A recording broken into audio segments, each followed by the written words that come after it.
Bonjour et bienvenue dans une nouvelle vidéo. Alors je vous rappelle de cliquer sur le quiz que vous trouverez sur le lien de description. C'est un test qui vous permettra de tester vos connaissances.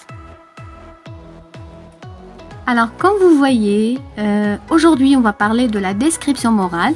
Et quand on dit la description morale, on décrit le caractère de la personne. Si la personne est joyeuse, malheureuse, contente ou en colère. Alors, on va commencer par la personne calme et quel vocabulaire on peut utiliser pour parler de la personne calme. Par exemple, cette personne est paisible, sereine et rien ne la trouble. Elle contrôle bien sa colère.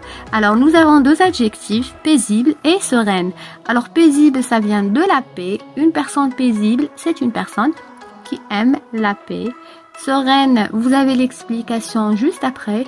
Alors, la personne sereine, c'est la personne que rien ne la trouble, rien ne la dérange et qui contrôle bien sa colère. Et puis, il a voyagé très loin, cherchant la tranquillité et la quiétude.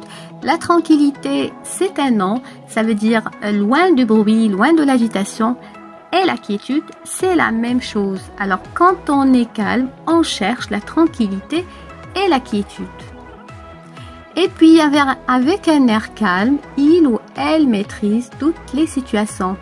Alors, c'est une expression qui veut dire que c'est la réaction normale de la personne calme. Alors, quand on est calme, on maîtrise toutes les situations, même les plus difficiles. Et on passe à la personne en colère. Alors, la personne en colère, c'est tout à fait le contraire de la personne calme. On va voir le vocabulaire utilisé. Par exemple, c'est une personne furieuse. Elle s'emporte pour un rien. Alors, s'emporter, ça veut dire s'énerver. Alors, quand je dis elle s'emporte pour un rien, ça veut dire elle s'énerve pour un rien. Alors, je rappelle que furieuse, c'est un adjectif. Le masculin, c'est furieux. Et puis, notre patron est ferme, ça veut dire trop strict. Mais ce qui l'irrite le plus, ce sont les retards.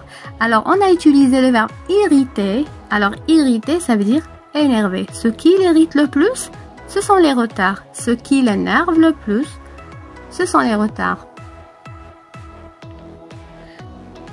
Quand on touche à ses affaires, la colère le gagne et la moutarde lui monte au nez. Alors ici, nous avons deux expressions avec un sens figuré. Ce n'est pas le sens propre.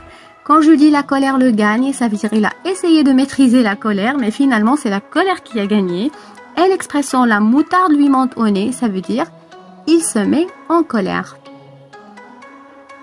Il parlait agressivement sous l'effet de la rage. Alors nous avons agressivement, c'est un adverbe de manière qui exprime la colère. Alors quand on est en colère, parfois on parle agressivement. Sous l'effet de la rage, alors vous avez la rage qui veut dire la colère. Alors la rage, c'est le haut degré de la colère. Et parfois on dit c'est un animal enragé, ça veut dire c'est un animal dangereux à force d'être furieux. Et puis on passe à la personne joyeuse. On aime tous être joyeux, alors on va découvrir le vocabulaire de la joie. Il était tellement gai, radieux en apprenant la bonne nouvelle. Alors nous avons deux adjectifs, gai et radieux. Ça veut dire très joyeux, très heureux. Le féminin de gai, c'est gai avec E. Radieux, on dit radieuse. Ils étaient aux anges que leur fils décroche son diplôme. Alors, ils étaient aux anges, c'est une expression figurée pour dire ils étaient très heureux.